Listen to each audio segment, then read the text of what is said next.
Welcome everyone to Vested Interest. This is Shane, and before we get into the video, I'd like to wish everyone a very happy and safe 4th of July.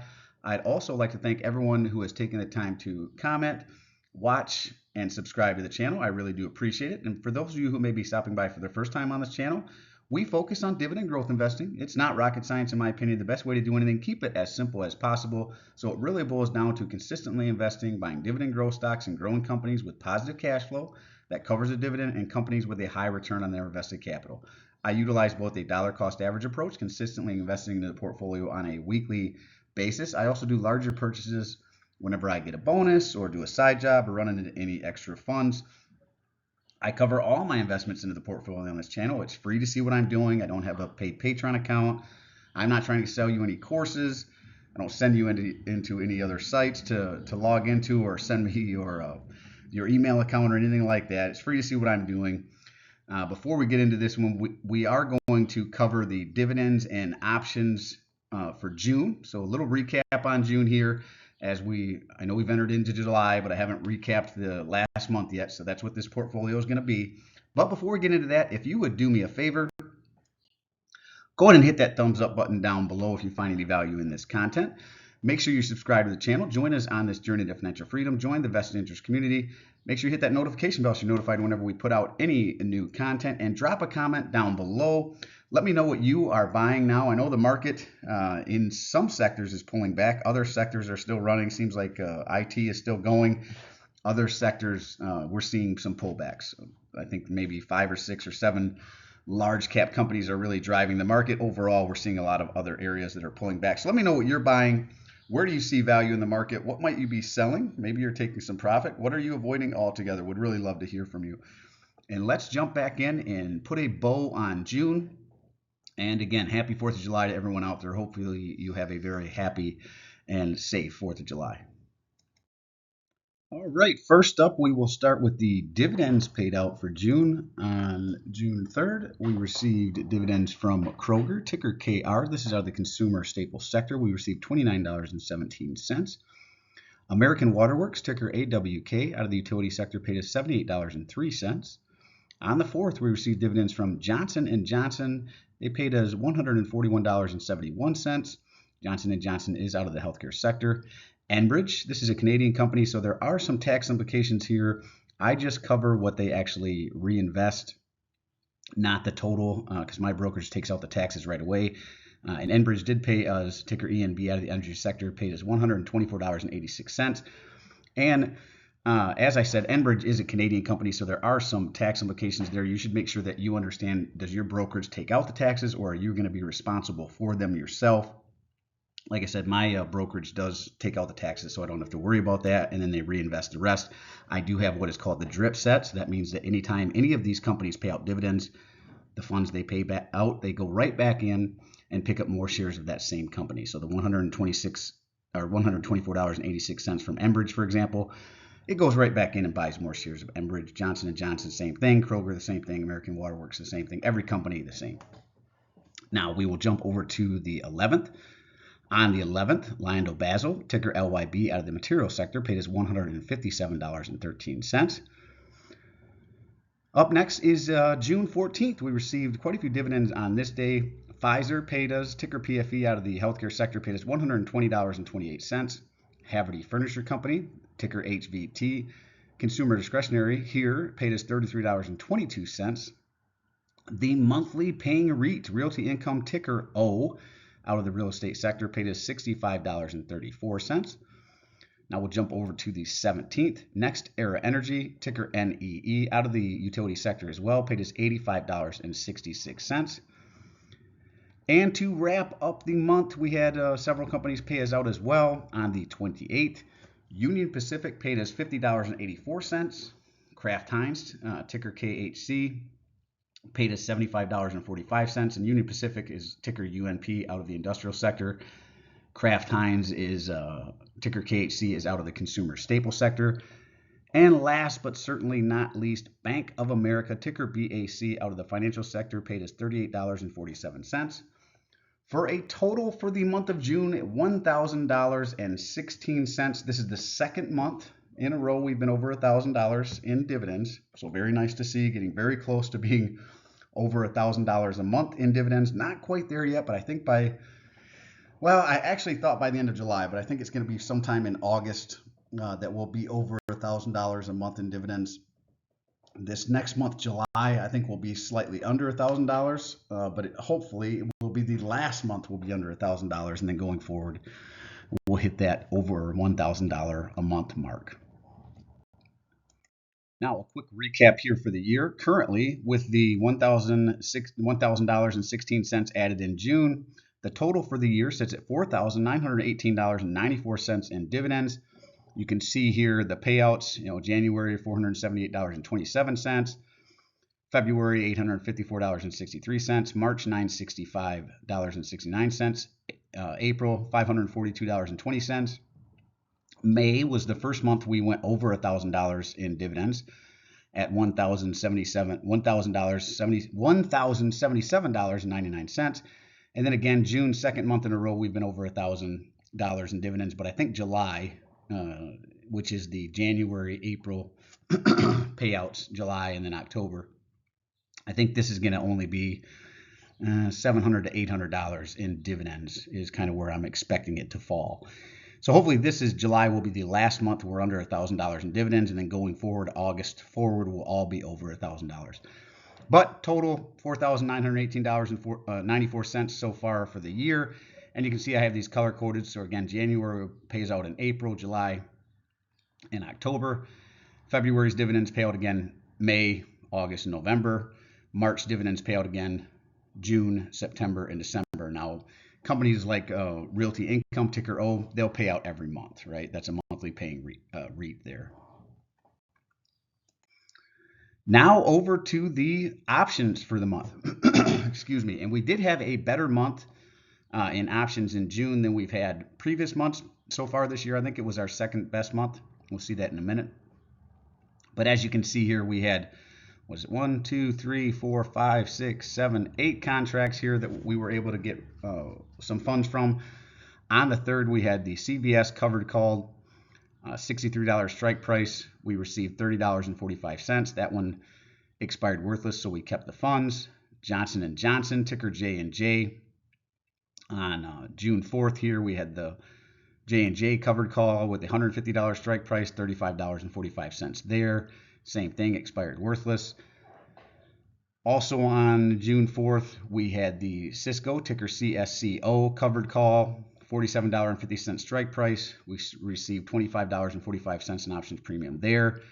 We ran the Johnson & Johnson all month. So again, on the 10th, June 10th, Johnson & Johnson covered call, $149 strike price, $34.45 received there. Again, expired worthless. Also on the 10th, June 10th, Kraft Heinz, we had the $34 strike price, expired worthless as well, received $27.45. Comcast on June 10th. June 10th was a real good week there. Comcast, $39.50 strike price, received $35.45. Again, expired worthless. Now this one, on the 17th, this Johnson & Johnson covered call, $148 strike price. This one was actually called away. So we received the $34.45 in options premium. It was called away. So we received $14,800 in capital for those shares being called away. And then the very next week on the 24th, excuse me, June 28th, we did a cash secured put with those funds plus $100 out of the $111.45 to run this. So I know it says $111.45, but I counted $100 of those funds as part of the funds we needed to continue to run the wheel on this. So I only accounted for $11.45 here. So all total, with all the options plays that we did for the month, we received $234.60 in options premium. And as you can see here, it has not been a great year in options, but we are getting a little bit of extra income every month in options premium. January, $73.35. February was our best month, $434.40. March, $55.35. April, $169.70. May, $82.90. And June, so far our second best month, $234.60. All total for the year to date, $1,050.30 in options premium. And this goes right back into the portfolio as well. So this is basically like adding another week of investment capital so far. Now we still have 6 months to go. Hopefully we do a little better than this. I'd like to end the year, above 2,000. Like to really hit the $3,000 or $4,000 mark, but we'll see. Unless we have some good months like February back here. We're a little off pace. Last year I think we made $6,000 in option premium. I don't know that we'll get there this year. Now, as you can see here, for the June cash flow, this is the dividends plus the options received. We had $1,235.20 in cash flow. So if we needed these funds, to pay our bills, we could obviously turn off the DRIP, turn off the dividend reinvestment plan, and shift these funds as they pay dividends into our savings account. Same thing with options. We could shift those funds into our savings account and pay bills if we needed to. I think this would pay most people's mortgage or rent. Total dividends we saw $4,918.94 year to date. Total options to date $1,050. So total cash flow provided by the portfolio, that's dividends and options received for the entire year, $5,969.24. So very nice to see that additional capital.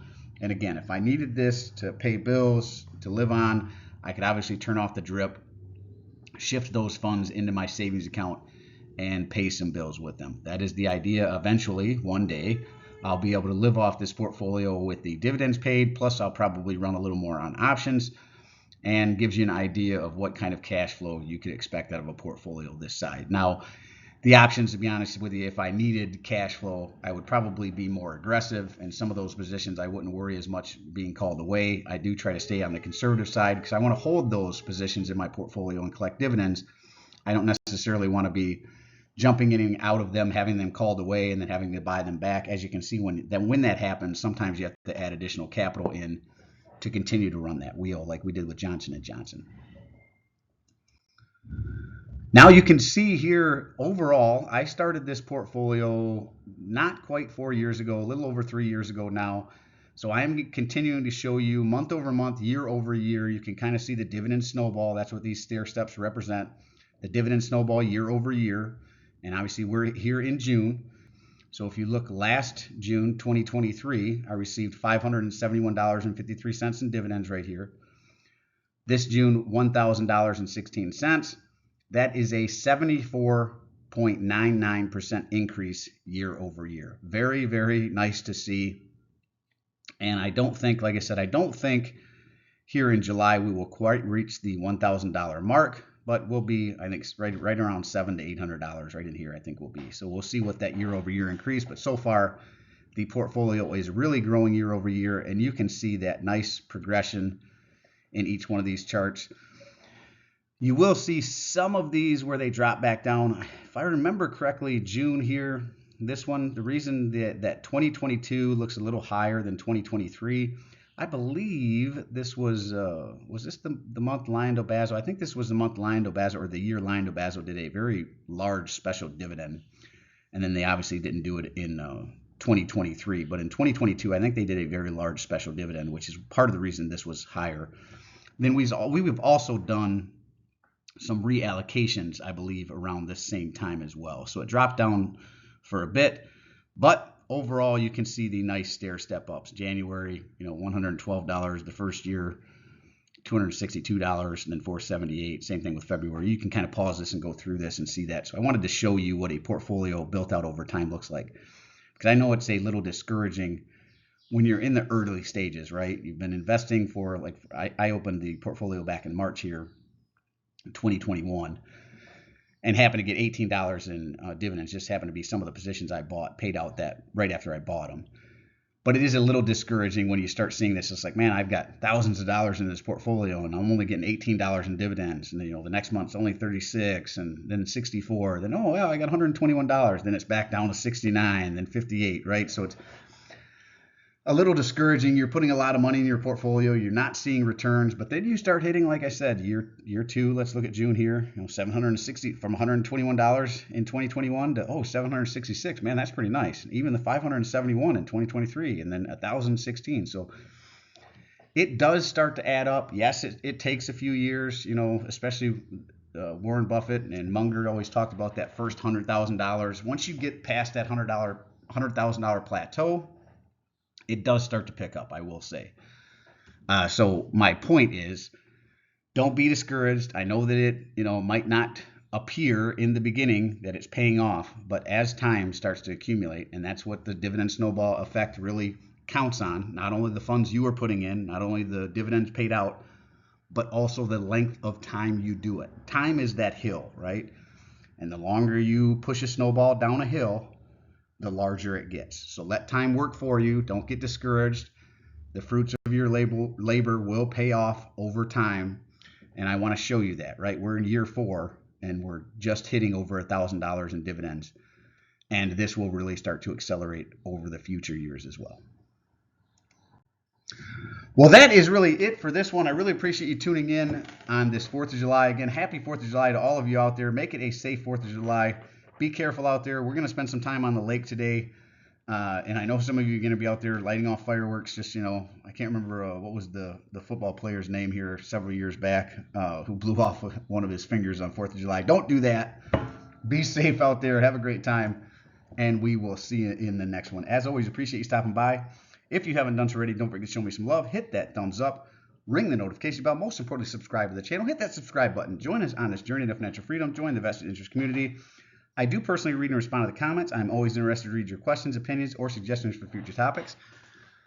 I do a stock pick of the day series Monday through Thursday, typically when the market's open. I know I didn't do one the other day, and that's because the market was not open on 4th of July today. So I did not do one yesterday. I will not do one Friday. The next video I'll put out will be the portfolio update on Sunday morning, so tune back in for that. I also, in that stock pick of the day series as well, again, I do subscriber requests. So again, drop those comments down below if you have a company you'd like me to cover in the stock pick of the day series. Drop it down there and I'll work it into the rotation. And this is Shane signing off, wishing peace and prosperity to you and yours. And remember, financial security comes to those who take a vested interest. Hey, thanks for stopping by. Happy 4th of July, and we'll see you in the next one. I'm not a financial advisor. Nothing in this presentation should be considered financial advice. I'm only sharing my opinion and investing for educational and entertainment purposes. Investing involves risk against money. So never invest any amount of money you're not comfortable losing. Always do your own research.